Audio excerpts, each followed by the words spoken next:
But I think like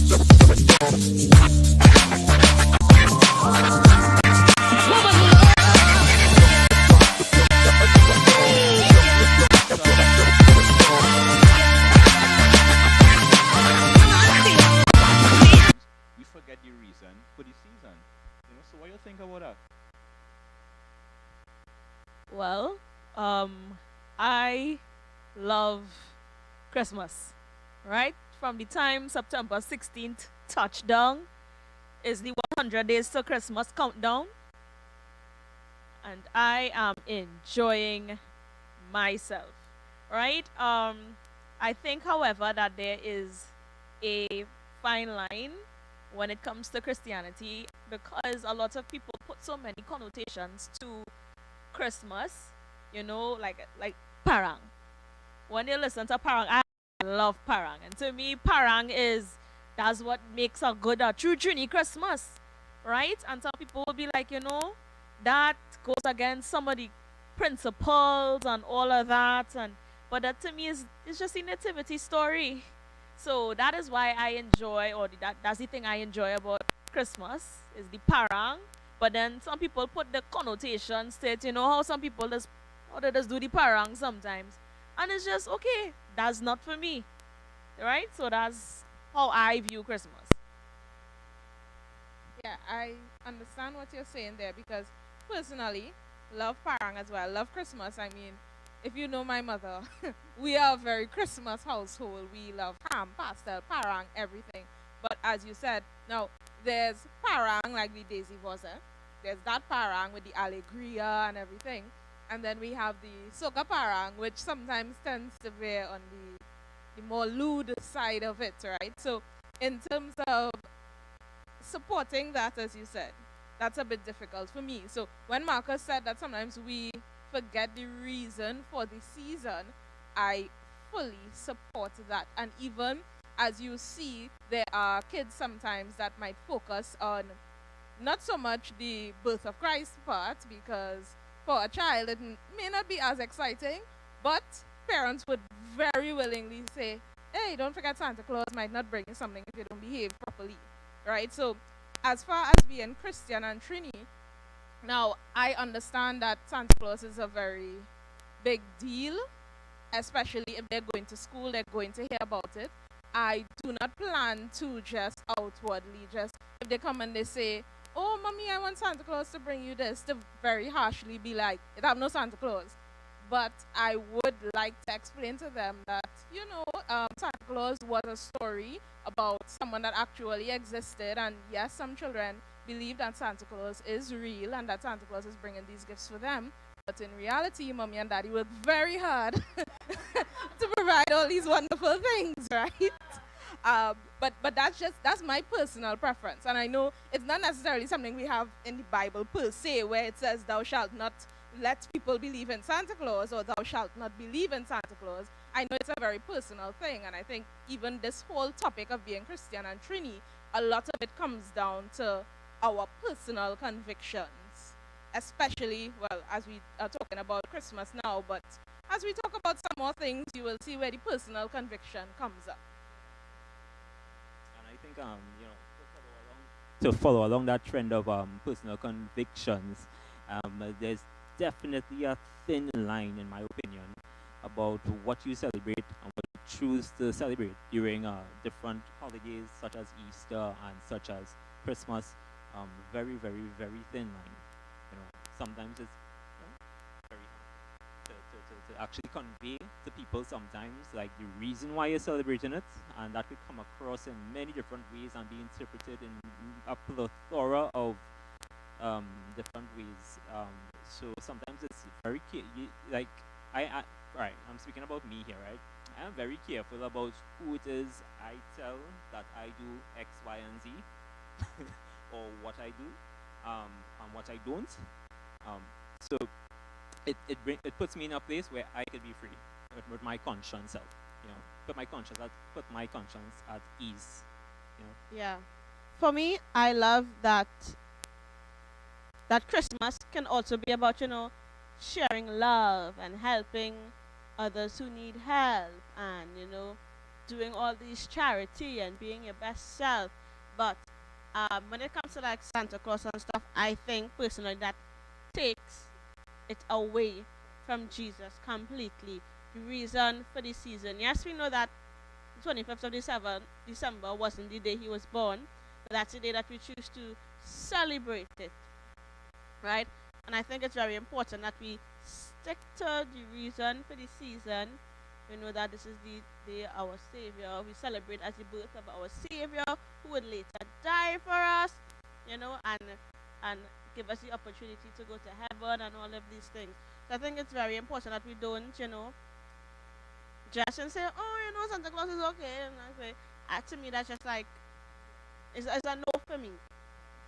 Growing up, we knew that there wasn't Santa Claus, that our parents bought us our gifts, and Santa Claus is not real. And the reason for this season is, I don't think that you're doing a child any injustice by telling them that Santa Claus is not real.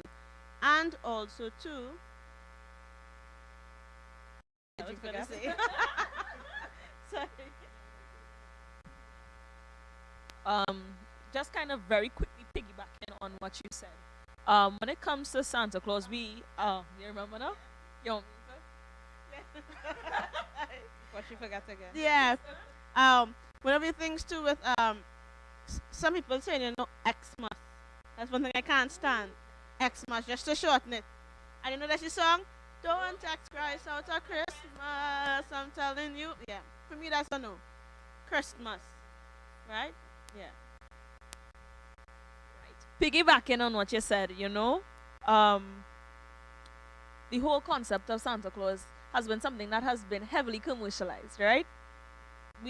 Let's be real. They're making money off of the whole concept of Santa doing this and Santa doing that, and also taking Christ out of Christmas essentially as well, because that's commercially pleasing, right? However, at the end of the day, we all know that there is a legend, because in a lot of, sometimes in a lie, there is some level of truth, and the whole concept of Santa Claus, it existed. It was a monk, I believe. But there is a legend of this person who would go out and do these things and all of that. So there is some level of truth to it. But then again, this is where they make this, they wrap and add all of these extra things, and all of a sudden this monk now becomes a guy with a red hat and a red suit and these big boots with a big belly and this white beard, right? So there is more to it, but at the end of the day, do not forget, as Christians, that this Jesus is the reason for the season, and like as parents, or acknowledge that this is what people do outside of Christianity or outside of the fold, that they do these things, but this is what we do. This is what we believe, right? So we talking about Christmas, but Christmas going on come, and Christmas going on go. From December 26th, the soca going on starts, and the carnival season for Trinidad and Tobago going to full gear. Tell me what all you're thinking now.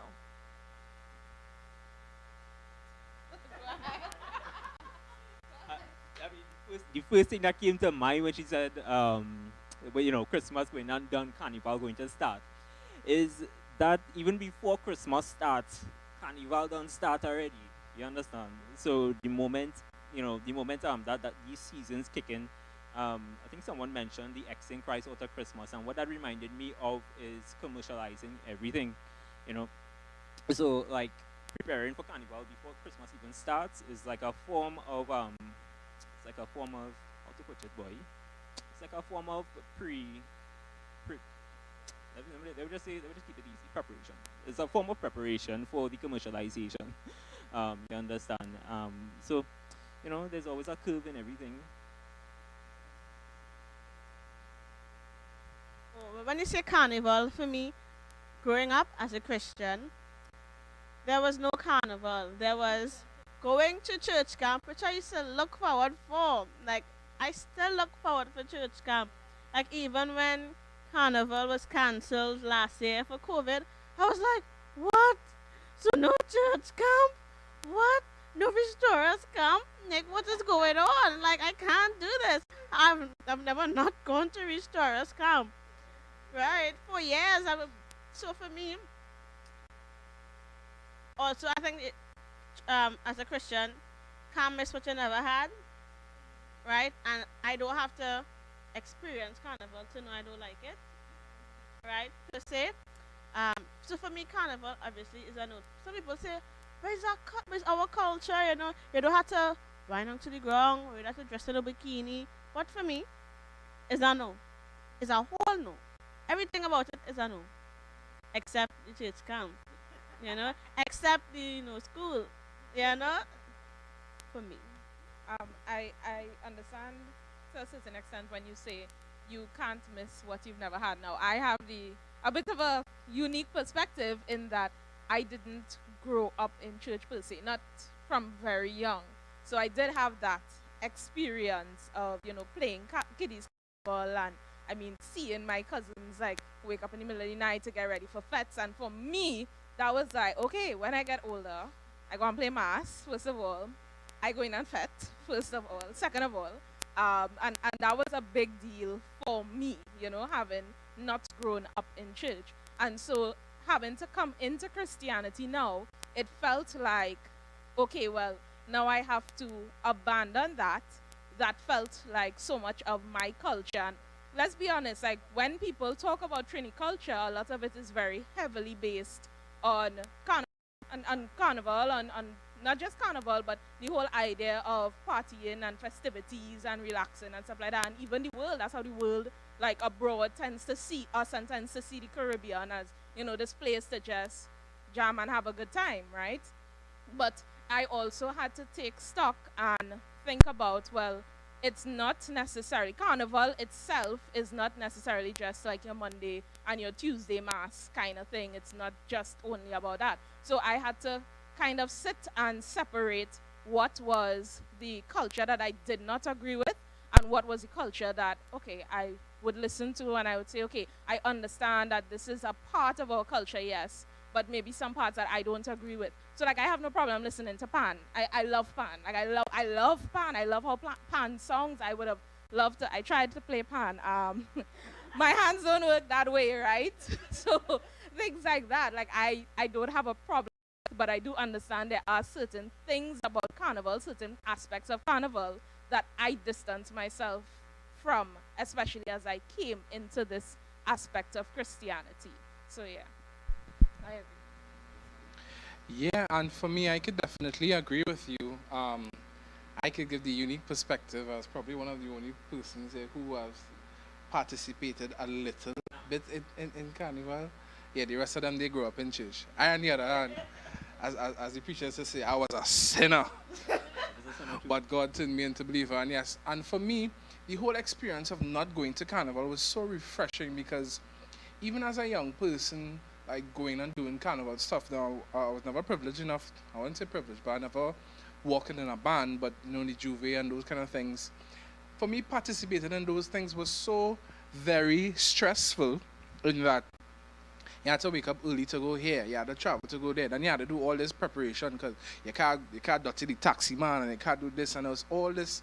There's so much frustration for, let me say, a little bit of gratification, and it totally didn't make sense. So as Tammy said, when I got the opportunity to go to church camp, I look forward to it every single year. I cried last year that we couldn't go, but so it goes sometimes, One thing I wanted to say with regards to carnival is, while I understand the concept of, we know as Christians, there is a thing that rises, the inner parts of man that get grungy and down to the ground. One thing that I look at in carnival is the history, so like the old mass and the reason why they did what they did. Because if you all know me, I love, if you have a reason, I want to know what the reason is. So the whole reason behind Old Mass and the different characters and the story behind them, and I just, that is something that, yes, slavery and all of these different undergrounds, and even Cambule, the even exactly, sometimes he thinks when it comes to like, even I think there's a reason behind Juve and all these things. You just to know what it's all about. Yeah, But at the end of the day, all you had to do is just know. yeah, you know, the whole thing about carnival is that they, you know, have made it into something that it wasn't. And by doing that, they give the future generation or the current generation in which it is expressed a wrong idea of what it was originally intended to be. I don't know if that makes sense, but I'm looking at it from the perspective of you're taking something pure and I was gonna say holy. Oh my gosh, you're taking something pure and then you're going to twist it up to make your own thing for your own enjoyment. Um, that is in itself a form of and I'm going to say use the word here is a form of perversion, not speaking specifically to the things that occur within carnival, but I'm speaking about the actual taking of something pure and twisting it around for your own enjoyment and pleasure. For me, I mean, I have also a unique kind of story too, because I mean, little known fact, I never actually played carnival in my life. Yeah, I sometimes come across like if I do, like if I did it, but I've never actually did it before now. So like I've only literally been to one fete. I don't know if anybody else here has been to a fete. No, no. Yeah, no. And I don't intend You? to. Yeah. All right. But another thing I wanted to mention about carnival and being Christian, not because we're Christian, we would say, I'm not doing nothing with carnival. So let's say your child is at school and they have it's carnival time and they get a carnival project, which is something that will most likely happen every single year. It's not you're not gonna say I ain't doing no project with no carnival, or I ain't doing this because it's carnival. I mean, if your child has to do a project, you know, you go and cut out your little newspaper clippings and they make your project. They take note of all the winners that, you know, Soca Monarch and thing, King of Queens, get your little pictures, stick it in your little project, and do your work.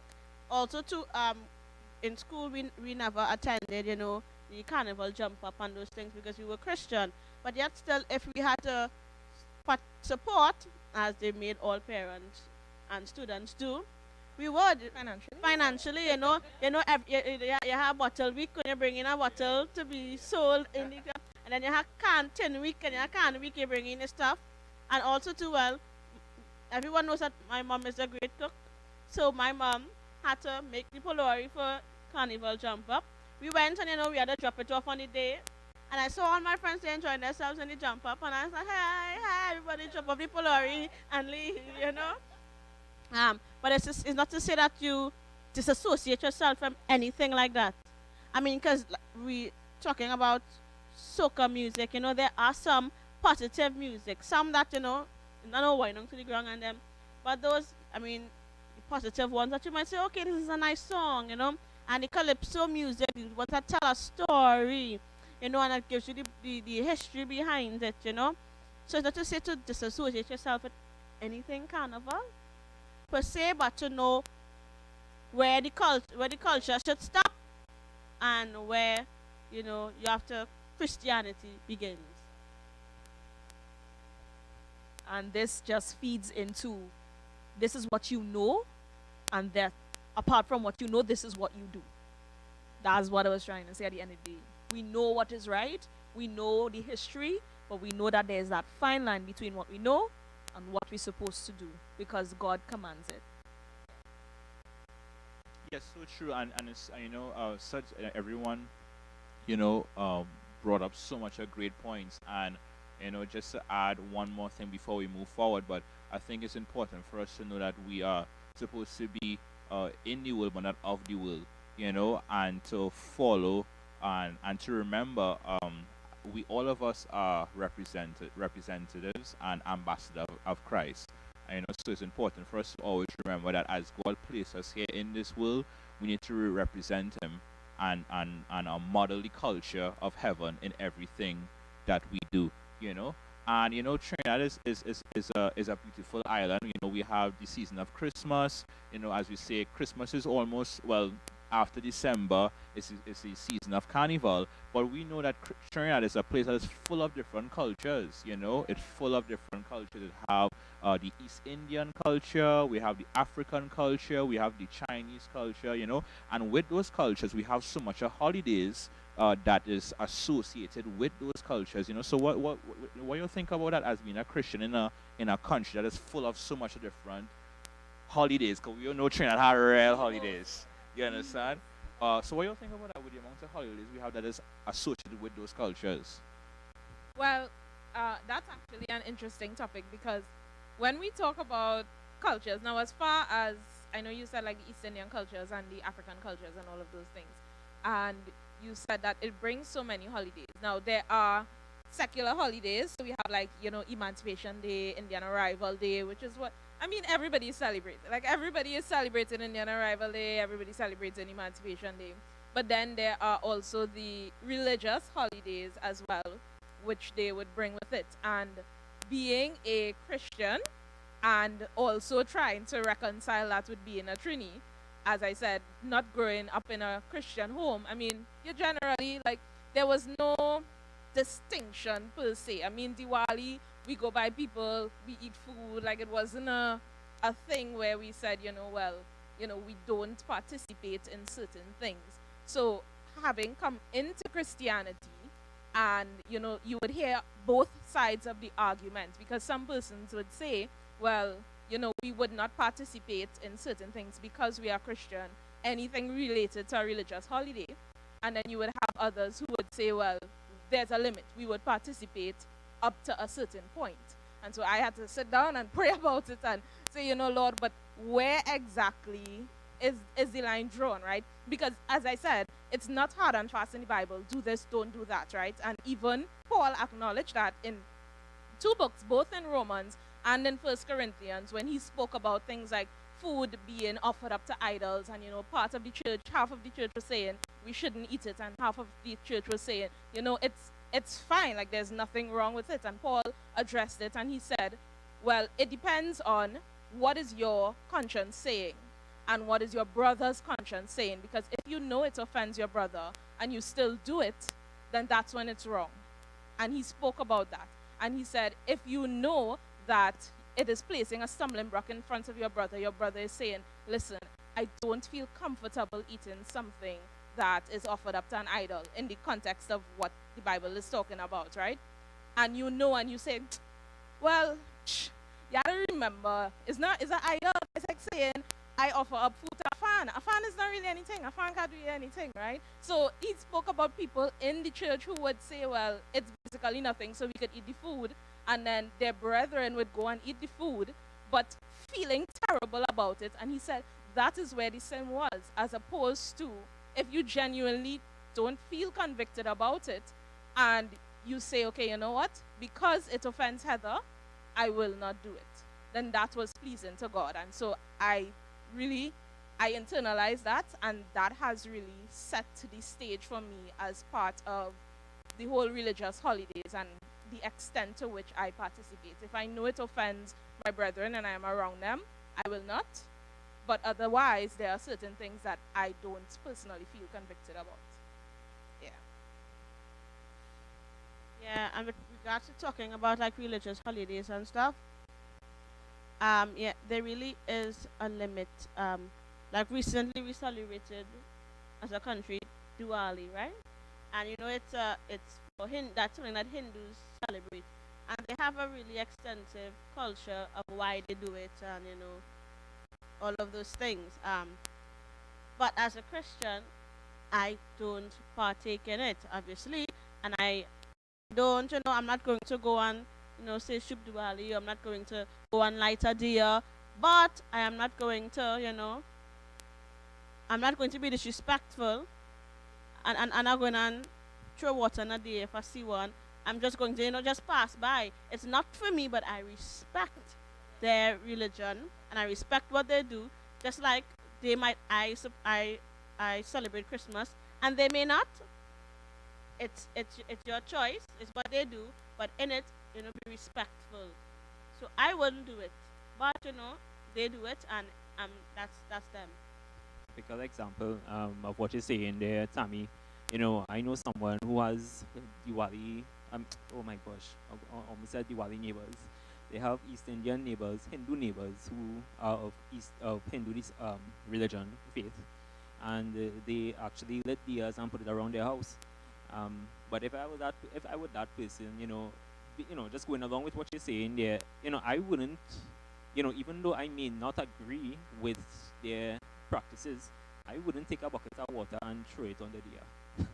I wouldn't do that. I wouldn't try to correct the situation in the moment that the situation is happening. That's how I personally would deal with it, and I think it really brings Akila's point into light, where you really need to respect people's faith regardless of yours, and it makes Yeah,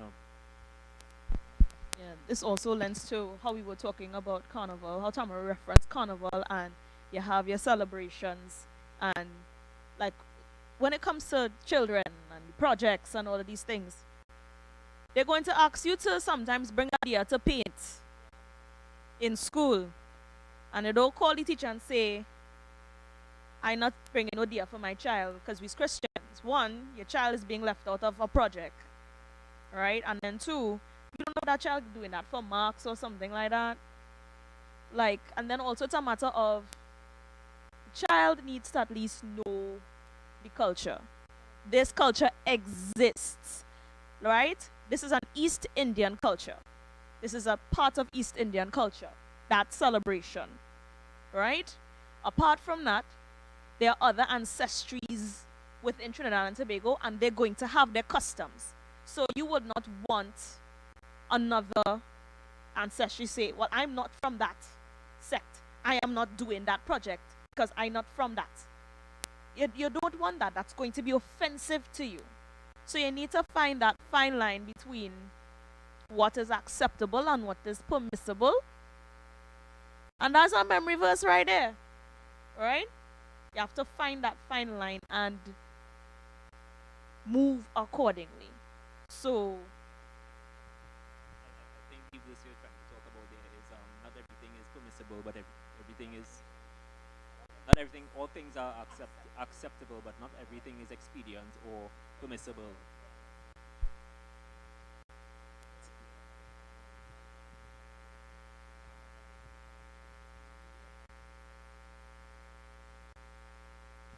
A lot of times we are in a situation, and sometimes even in our workplace, where the situation comes up with things like Diwali sweets.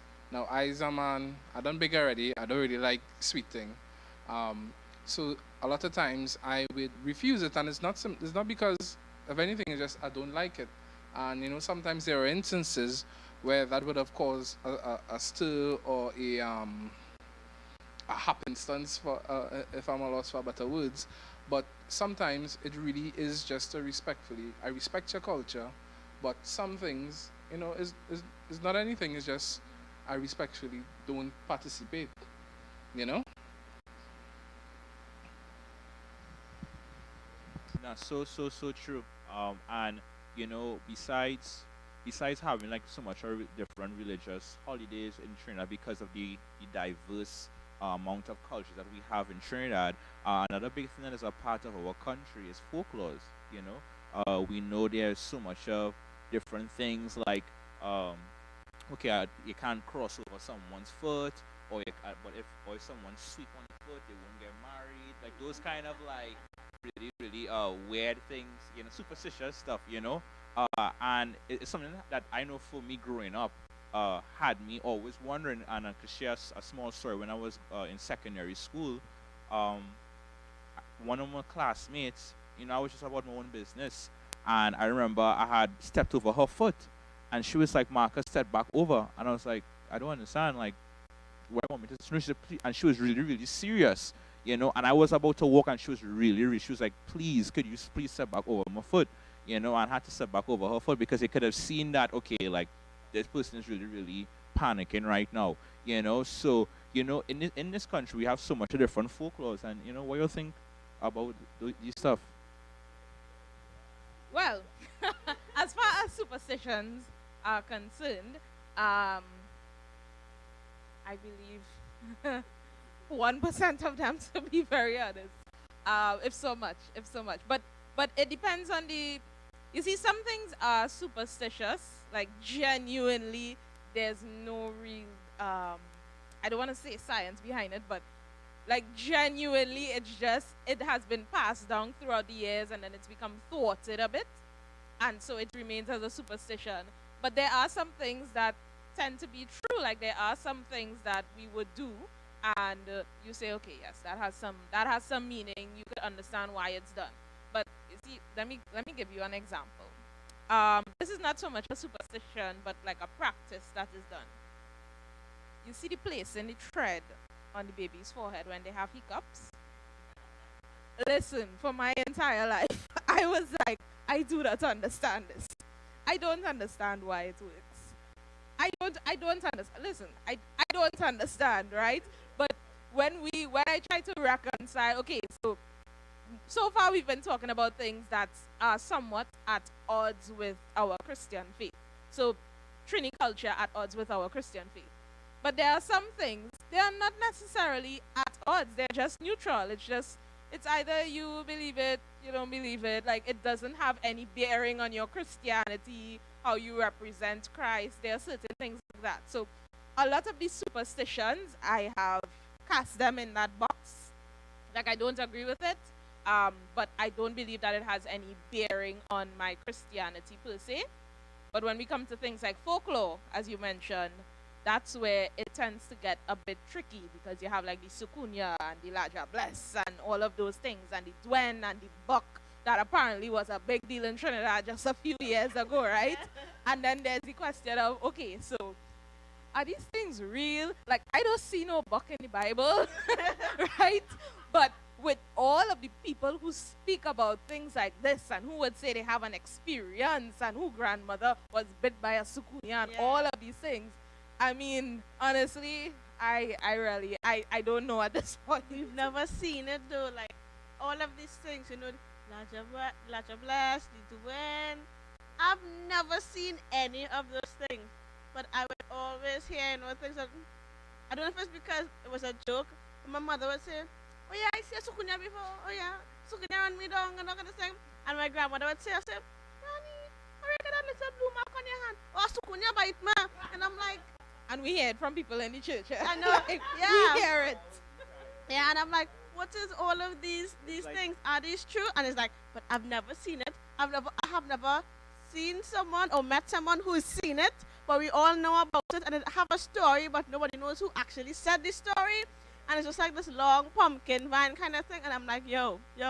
But I remember being very scared when I was younger to pass through this particular tunnel, because it had lots of blessing thing in this forest here. You can't go there. You pass there at night, and it's like, these things growing up. So I was like, do they exist? I don't know. I mean, I don't believe them, I think we had an but experience. I one know for it's part of the culture. I think we had an experience, one for ourselves. A sukia bite or something, and then plead the blood of Jesus over it. Not Yeah, me. yeah. I think it's definitely a balance for me, because I'm with you all. I've never seen it. I've never, I've been I remember we used to go in a river, and they used to say, hey boy, don't let that sukunya suck your big toe, and watch out for that, and that is one day. And I've never seen it, but we definitely don't want to negate or get away from or take away from definite, because we as Christians, we definitely believe we are there's a spiritual world, and there are spiritual things that happen. So we definitely don't want to negate that aspect of it. We know there are serious things that go on in this world. So yeah, we definitely don't wanna like act like cast it aside and things like that. But definitely our faith has us in a strong point, or in a stance where you can say, we are covered by the blood, and these things don't necessarily worry me. Like when I open an umbrella in my house, my mother, oh God, if I whistle a song, my mother behind me, And and these things just never really affected me because I'm under the blood. But you know, these things still exist. I definitely want to concur with Michael. That was the point straight out my mouth, right? Where, people say you haven't seen it or anything, but I wouldn't put it past that these things exist because the spirit realm exists and people see some things. People to see some things. So I also think like folklore is something that comes from there's a heritage to folklore. And as I said before, I love to know. Tell me. So I want to hear all the stories. I want to hear the scary stories when I go to Gil Guides camp and they tell you the story about the larger bless and she walking down the aisle and she hitting the desk, kang, and that's the cow foot, kang, and you scaring the living daylights out of all the children. I wanted that is part of our folklore, it's part of our culture, right? But it's a matter of that once again, but knowing that you're also covered, right? So that is my whole idea of folklore. All right, I quickly just want to go and visit the comments. I know we haven't been any comments for the evening, so I just want to say good night to everyone who are live and watching us. Thank you. Remember to comment, share, join the discussion. We really love to have you. We have everyone saying good night from Kathy Anderson to Vanessa Zamore to Mavina Hudson to Nikela. Hi, everyone. Thanks for joining the discussion. We have Kathy Anderson saying, my mother called us as children and showed us a flying flame in the night. I saw it myself, so she's definitely one of the person that would have had an experience like that. I don't know what she's referring to. It could be a larger best or a Sukunya, yes. And we see Arlene Owen is agreeing with her, so I guess Auntie Arlene would have seen it too. But yes, guys, remember to comment. Tell us the folklores you know. Share your experience with us. We would love to know. Back to you guys. Yeah. So thank you very much for that comment, Michael. As we sort of come down for a landing, I know we've spoken a lot about how to be, or not necessarily how to be, but how we have sort of reconciled being both Christian and Trini, and those two cultures that sometimes tend to clash a bit, right? But one important thing that absolutely has to be said is how we interact with persons who may celebrate the culture in that sense, because as Christians, because we don't do it and because we operate from a certain place, we may assume or we may treat others as though, well, you're doing the wrong thing. Just know that you're doing the wrong thing and stop doing the wrong thing. Like, that's how we may treat people sometimes. And yes, exactly, yes. So, and sometimes that tends to give Christians the title of being judgmental, remember, as we have these discussions about culture, which no doubt we will continue to have for as long as we are Trinis, right? As long as we are here, as long as we identify as Trinis, we will continue to have these discussions. Yeah? Nah, definitely. And also, I just wanna, as we come in on Thailand, and as well as Akila just now said, I just also want to encourage, just everyone, and especially persons who are like in secondary school and teenagers and stuff, because I know, in that environment, there's so much of pressure and peer pressure, to do this and to attend this and to you're a Christian and you're striving every single day to serve the Lord, but there's so much of temptation and pressure, and so much of questions, why do you do this again, and why you stop this, and so much of different questions from all over. And I just want to encourage with the scripture. The Bible says that to delight yourself in the Lord, and He will give you the desires of your heart. And I remember when I was in secondary school and also in university, people was always asking me the question, bro, like, do you not miss playing panorama? Like, do you not wish that you could play a big panorama, because I played junior panorama, but I never played like the big one in national, and people would always like ask me so much of questions, but also kind of look down at me, because some people actually told me, bro, you're not a real panist because you never play panorama and you don't, and so much of different things, came from all different angles. But one of the things that helped me was constantly seeking the face of the Lord and spending time with the Lord, because I realized, as I started to get older and my parents pulled me away from that culture of playing panorama and stuff like that, because I'm a Christian, and stopped me from playing old mass and kiddies carnival and stuff like that. I realized that the more I started to spend time with the Lord, he now gave me desires what to want. So I just want to encourage everyone that yes, there will be so much of different temptations and struggles and different things to get into that culture, and but really be steadfast before the Lord, and He will give you the desires of your heart. He will give you the desires what to want. Well, okay. That brings us to the end of our deliberate discussion about Christian while Trini. And we want us to really think about what it means to us. What is our limit? Where do we end? Where do we cross the line? Where do we say, okay, this is enough? This is for the culture, yes, but I am a Christian and I will go no further. Right? So we really do pray that you guys were blessed by this session.